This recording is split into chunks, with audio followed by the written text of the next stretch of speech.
Works for me. All righty. Well, what we can do is we'll start with quick intros. I can go first.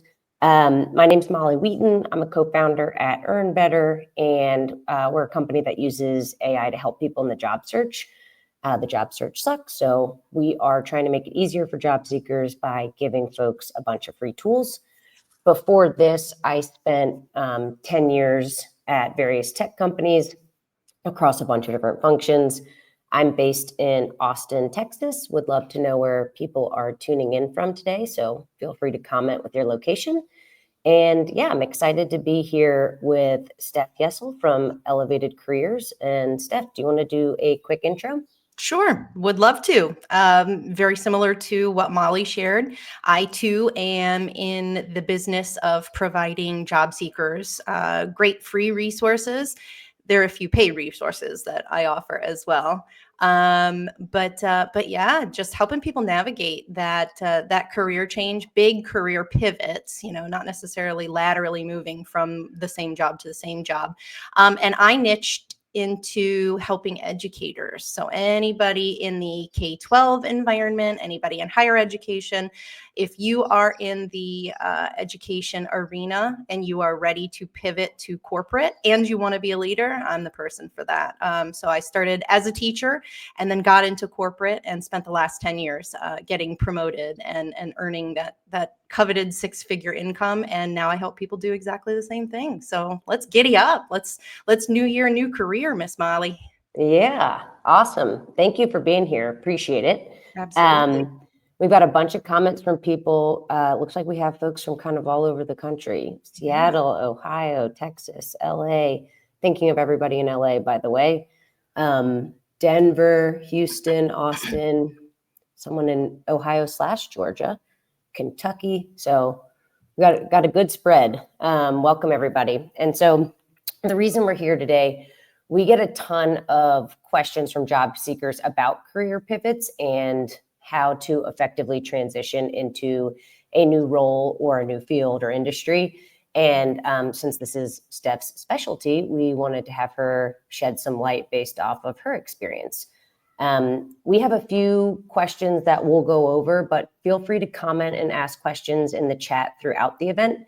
I'm going to try to stay present in the conversation with Steph, so might not get to questions until the end, but we'll try to monitor those throughout. And then if we don't get to your question, you can obviously follow up with either of us one-on-one, and we'll be happy to get back to you. Okay, let's get started.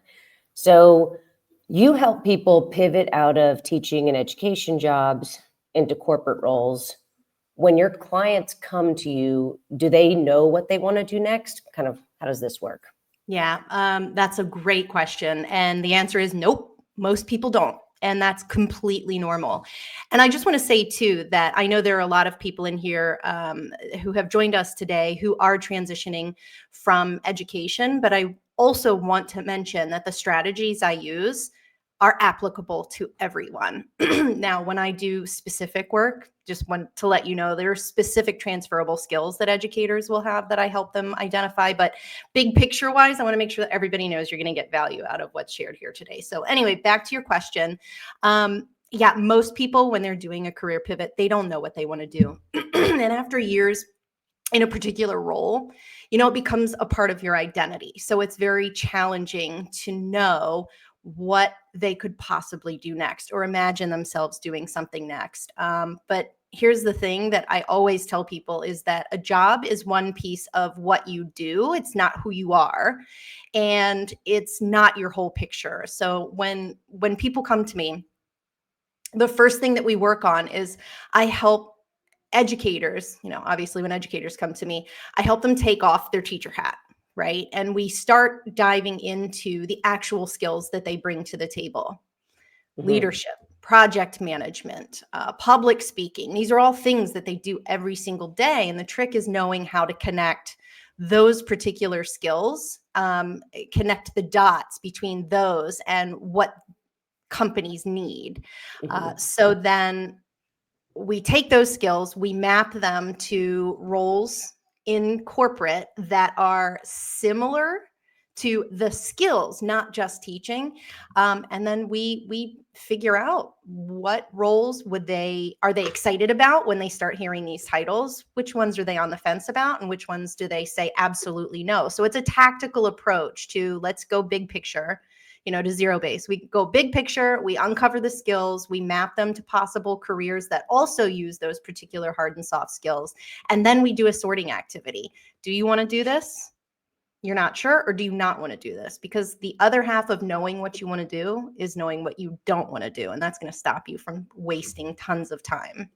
Yeah, that makes sense. So it's kind of mapping out what you're good at, what you've been successful at, and then figuring out which roles in corporate could potentially align to those. That's right. And then kind of stack ranking those. Okay, these few jobs I'm interested in, these not so much, and then going after those. That's right. And your next job doesn't have to have all of the skills that you use. It could have a discrete subset of what you use, and then you go hard on showing people how you've used those skills and how you can apply them to whatever corporate context, whatever corporate problem that hiring manager needs you to solve. You can focus on just that. So that's another bit of advice is I tell people you don't have to be everything to everyone. Yeah, that's good. And we work on that. And again, a lot of what we're talking about is educators or former teachers pivoting into corporate, but this also applies if you're, going from one corporate role to another, or like one industry to a different one. Definitely. And I think that kind of leads us into the next question. You touched on this a little bit, but how do you think about transferable skills and how to showcase those most effectively? Yeah. Another killer question. So when you think about transferable skills, let's just be completely honest. If you can't communicate them because you're being humble or you don't know what they are or whatever, you don't have currency of a career change. If you can't communicate them, you're not going to get hired.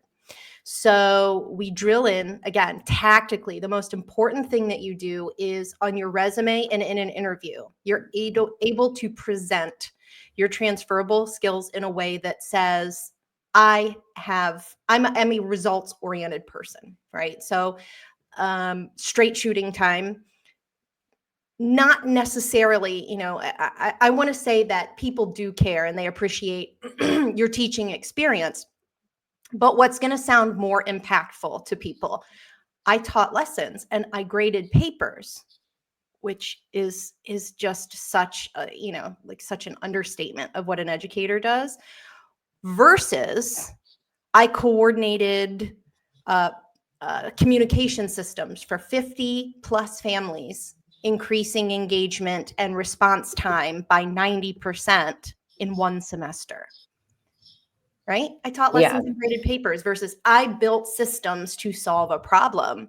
So when you're showcasing your transferable skills, you always want to think about it not in terms of describing the task, but why it mattered and what the result was. So I know Google uses this, the XYZ method, right?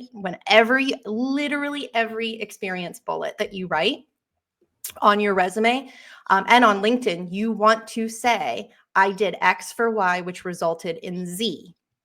And when you show outcomes, that's when people perk up and notice. If you don't have outcomes, we need to find another experience where we can showcase your measurable results.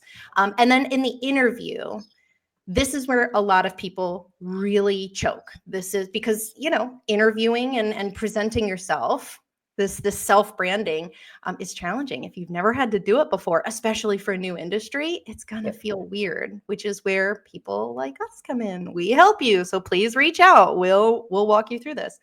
But in interviews, what I often hear and what I've often seen, and tell me, Molly, what your experience with this is that when someone is asked a question, they get caught up in explaining what they did, like a task, a list of tasks, rather than what they did and why it matters. So there's a difference between listing your tasks and becoming a great storyteller. You need to be a great storyteller to be able to convince that hiring manager to take a chance on you. So bottom line here, this is the short answer that you were looking for in the beginning is companies don't want a play-by-play of your teaching day. They want to know how you solve those problems, how you work with people, particularly other adults as well, and how you delivered results. So if you walk away today with only one technique for interviewing and writing about yourself, and you probably already heard of this, use the STAR method. The STAR method is situation, task, action, and result. Some people say use the CAR method. Some people say use the other ABC method. It's generally all the same thing. The STAR method is one where you set up the entire task, and you say something like, I turned around a failing program by redesigning the curriculum and increased student performance by 20%, and I can do the same thing with your training program, versus I wrote lesson plans. Yeah, totally. I mean, hit the nail on the head. And I think one thing I would reiterate is tying what you've done to what you would be doing in this role, and kind of, connecting those dots for the interviewer as to, like, I've done something similar before. I'm going to be able to do this successfully for you, even if it's a slightly different, application. And I think one thing that can be difficult is on the resume piece, and not difficult, it just takes a little bit of effort, is you do need to kind of identify how companies talk about these roles, because you might use different jargon or words to explain your experience, but you want to make sure that it is very quickly identifiable by the hiring manager or the recruiter. Okay, this person has done XYZ, which is what we need in this role. So make sure that the keywords or skills that you're using correlate to what they're looking for. That's right. And the easiest way to do that, Molly, is bold that. Look at the words that are being used directly in the job description, the action verbs and the specific hard skills. And when you're mapping what they're looking for on your resume and your application materials, literally put those words in bold. And that's going to draw the eye of the hiring manager or recruiter to the skills that are directly applicable. Yeah, Totally. Really great point, Molly. And you can do that manually, or you can use tools like we have a free one at EarnBetter, which basically will parse through a job description, parse through your resume, and identify some, potential keywords or skills that are missing. There's other free tools out there. You can also just do it by eyeballing it and seeing, like, okay, this is what they're saying, like CRM or, whatever they're putting in the job description. Make sure you're reflecting that in your resume as well. All right. We'll go to the next one. Any other tactics that you've seen work well for people who are trying to break into new fields? Yes.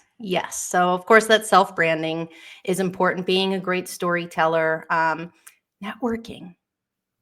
Molly and I met through networking, and now all of a sudden we're collaborating. We're helping each other build businesses. It all came from reaching out, saying, I really respect your work. I really like what you're doing. Let's grab a coffee and chat sometime. And personally, I've moved from company to company. Some people would call me a job hopper, but I did it like years, chunks at a time through promotions. And I would say more than 50% of those moves came from networking. So, can you get a job without networking? Sure. It's so much better and so much more fulfilling when you also build a professional community of people in the space that you want to get into, because that also gives you some security in the future. So totally. The tactics of networking, and this one's hard, especially if you're an introvert and you don't enjoy sending out cold emails and cold messages. What you want to do is find people who have the professional life you want. Don't just reach out to a million people.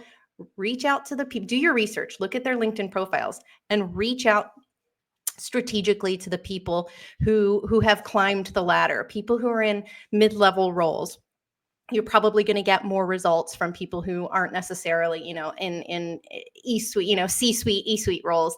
You're going to want mid-level managers, people who are a few steps ahead of where you want to be. That's the sweet spot. And then what you want to do is don't send out a message that gives them homework. Write this down. Don't give anyone homework. If you're asking someone to do a task for you right out of the gate, you're going to get ignored. So rather than, hey, I want to connect, can I pick your brain? Nobody has that amount of time. This is a job market where everybody's trying to network the old way. The new way, the new tactic is what works. And here's the new tactic. Tell them why you're reaching out and what excites you about their work, and make it specific. Congratulate them on a promotion. Tell them that you read something that they wrote that resonated with you. Just open the door to make it warm. Don't ask them to do anything yet. And if you can, get on the phone with them to provide them some feedback and say, I read this article, or I read this post, or, I saw that you're working in X area. I have this cool resource that I just wanted to share with you for your next post. And when you start getting people to know that you are also a leader, a thought leader in the same space, they're going to start looking at you as a peer. And specifically for my educators, that's going to help take away that people only see me as just a teacher. Yeah. Idea. And that's hard to overcome. But if you start positioning yourself as a solution in that field, people are going to start taking notice. And just so you all know, if you want, I have networking templates that I'd be more than happy to share with you as part of one of my courses. But also, if you just want to chat about how to reach out and get a template and personalize it, more than happy to send it your way. Love it. Great advice. And I totally agree on, networking being a two-way street, and don't try to add onus or homework, as you mentioned, to the person that you're reaching out to right out of the gates. And then also, I think it's important to network consistently, not just when you need support. Make sure that you're networking, consistently throughout your career or throughout the year, not just when you need help. And then, two-way street, make sure that you're offering something kind of in exchange as well when you can. For sure. I saw a few questions come through that were applicable to our last topic. So what are some tools for interviewing when you function as the current interviewer? I think they're asking about tools to help with interview prep. I think I'm understanding that correctly. Okay. And if I'm not, Donna, let me know. I would say the most important thing you can do at a high level before an interview is prepare and practice. So do some research on the company. Sometimes there's going to be specific information even on the role that you're interviewing for, and identify a few questions that you anticipate could be asked, and then practice your response for that. Practice it out loud. You'll be surprised, or if you're like me, how you respond the first time might not be as articulate, and then if you practice 2 or 3 times, you realize, wow, my answer has gotten a lot better. And so I think that's probably the most important thing you can do. You can do that with a friend. You can do that in the mirror. We have a free practice tool at EarnBetter.com that you can use if you want. Steph, I don't know which tools you would suggest. Oh, well, you took the first one right out of my brain. EarnBetter, of course, has wonderful tools to support with this.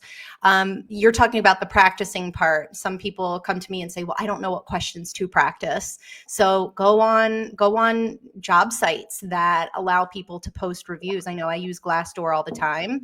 People are able to post what their interview experiences were like, and will often post specific interview questions for specific roles. So start there, do your research there. But there are also, there are specific narrative questions and behavioral questions and foundational questions that will be asked in nearly 100% of your interviews.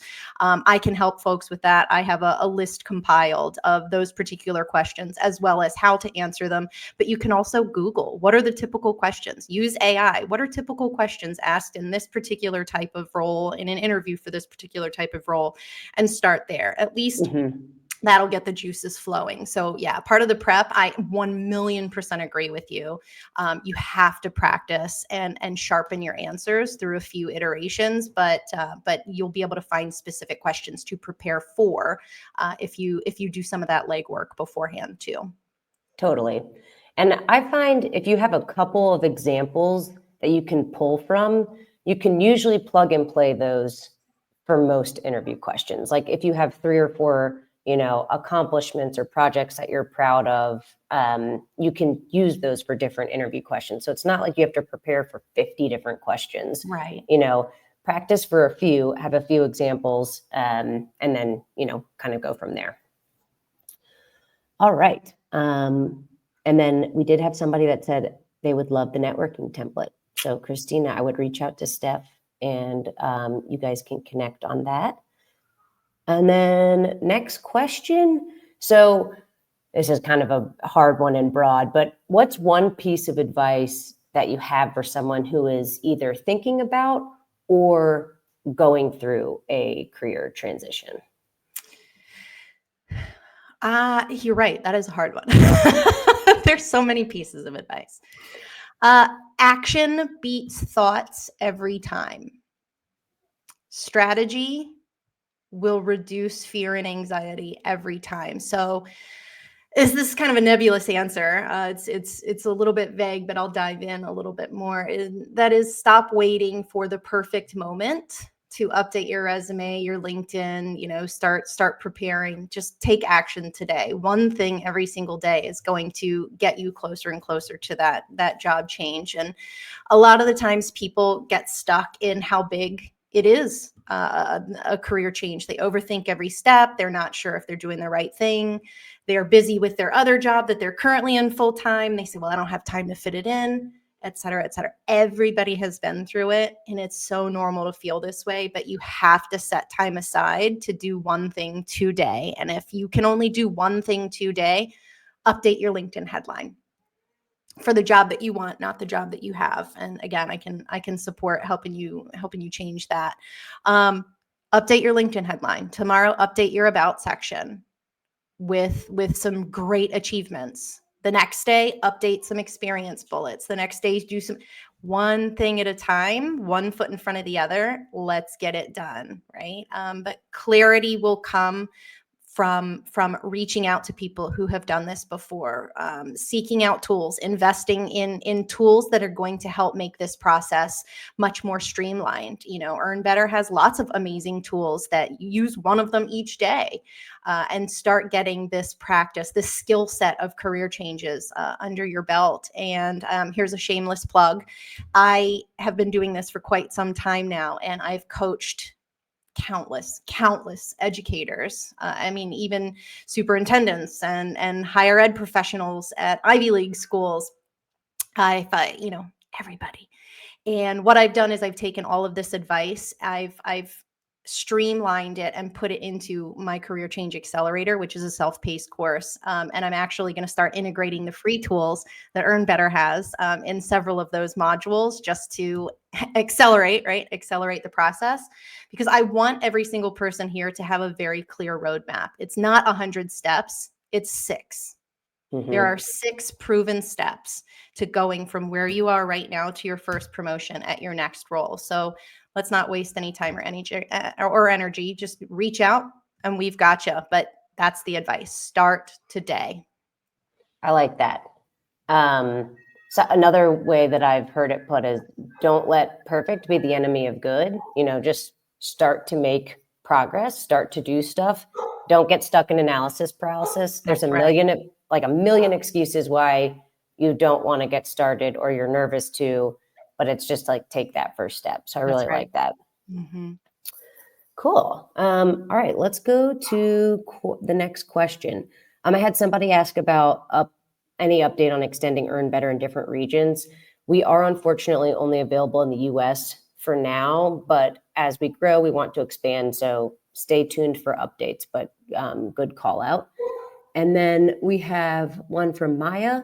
So is it possible to not have a plethora of resumes prepared for different positions?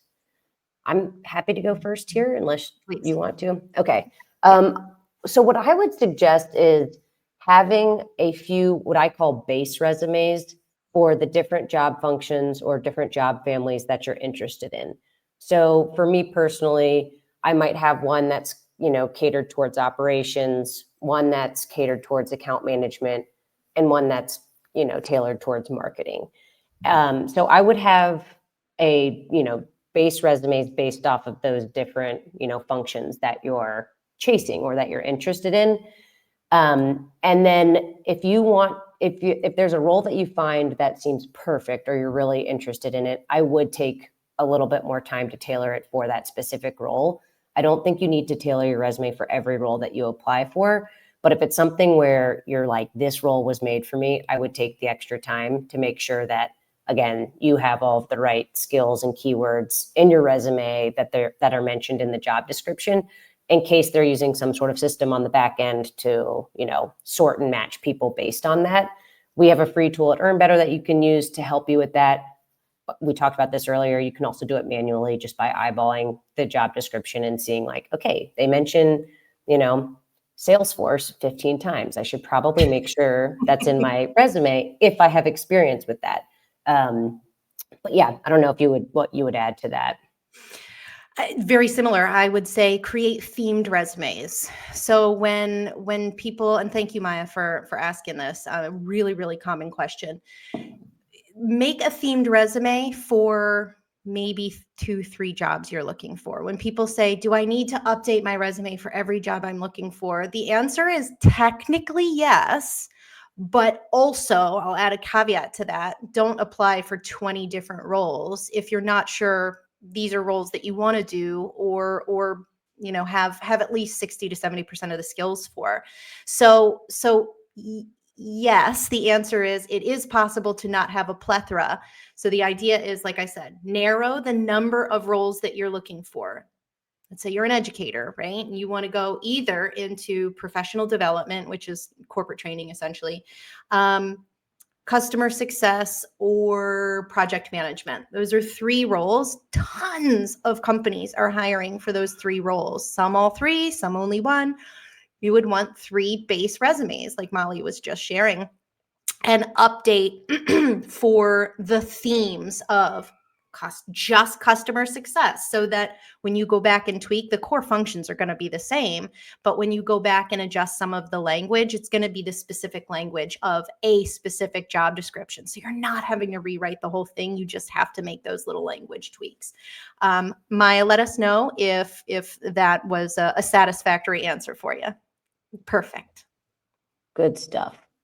And then, yeah, I also saw some people just sharing resources, which is great. So it's like sources for interview questions by different functions. So thank you for everybody who's participating in that. Someone was asking what STAR stands for, but a few of our guests or participants already answered for us. Just scrolling through to make sure there wasn't anything else that we missed. Yeah, I see. Yeah, locations. Man, we must be good at our jobs. Got people all over. Yeah. Any other questions, friends? Go ahead and drop them right there in the comments. Yeah. If there's anything else. Oh, looks like we've got one. Following up on the concept of a themed resume, which I totally agree with, what then do you suggest is best for LinkedIn when hiring managers and recruiters then come to LinkedIn and see completely different language?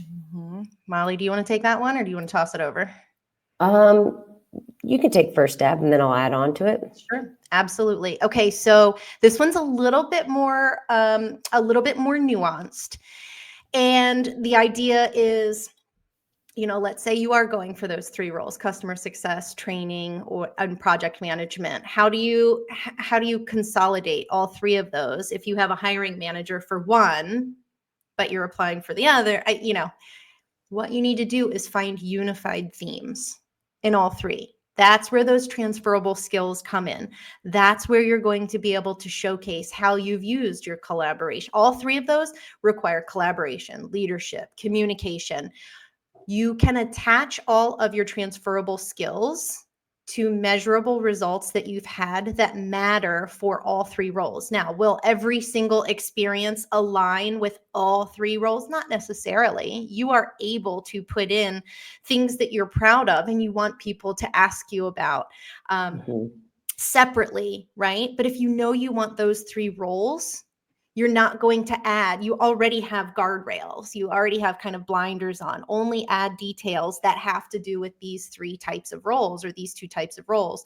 Leave out that you were, I don't know. I can't think of an unrelated thing off the top of my head, right? But like leave out something that is unrelated to those roles. That way, anybody who comes to take a peek at your LinkedIn profile, they're automatically going to see those keywords. They're automatically going to see those, those experiences that you have. And look at it this way: your LinkedIn profile is an invitation to get someone to want to talk to you more. You want to put interesting things that are results driven, that make people go, you know what? This person has a story here. I want to chat with them. Yeah, no, I think that was a great answer and pretty much covered what I would have said. Try to find the common denominators across the various roles that you're interested in and showcasing those. It's going to, be tough to have something perfectly tailored to if you're going for 2 or 3 different types of roles. And I would say, kind of similar to what Steph said, highlight, situations and results and achievements. And, don't stress that if it's going to be absolutely perfect for all 3 roles. That's also the reason why you're submitting a resume for that job. And they should be referencing that as well. Let's see. I know we're 2 minutes over, so there's one more that I'll cover. Maya was asking if we provide service to help with updating and tailoring resumes.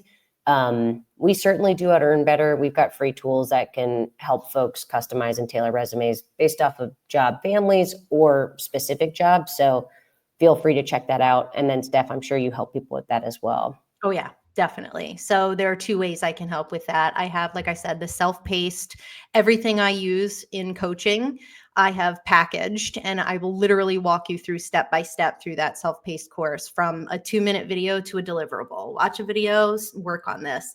And then if you want more intensive support, I also offer one-on-one sessions where I can teach you personally, here's where you are and here's where you need to go with your language. But I absolutely recommend using EarnBetter's AI tools as well. And I saw some people post, let's see, JobScan and LinkedIn have tools. Yeah. There's tools all over the place, but yeah, happy to support. And there's one more question that I would like to, I can commit to writing a post on it later, Molly, if you want to wrap it up. And a LinkedIn user said, how much does job hopping impact your chances of getting a new job? And I don't know if we can cover that in the next 60 seconds. I know. It's a great question. There is a lot to unpack, and we are already a couple minutes over, so I want to be respectful of everybody's time. But yeah, Steph, if you wouldn't mind responding to that with the post, and I'm happy to add my thoughts as well. But sure. Yeah, thank you so much for your time today, and to everybody out there who participated, asked questions, shared resources. Really appreciate everybody coming out today. If you guys have any feedback of what you want to hear more about in a future one, etc., feel free to let us know. But we really appreciate you guys coming and sending good vibes to everybody. Thank you so much for having me, Molly. Be well, everyone. Happy new careers. Bye-bye. All right.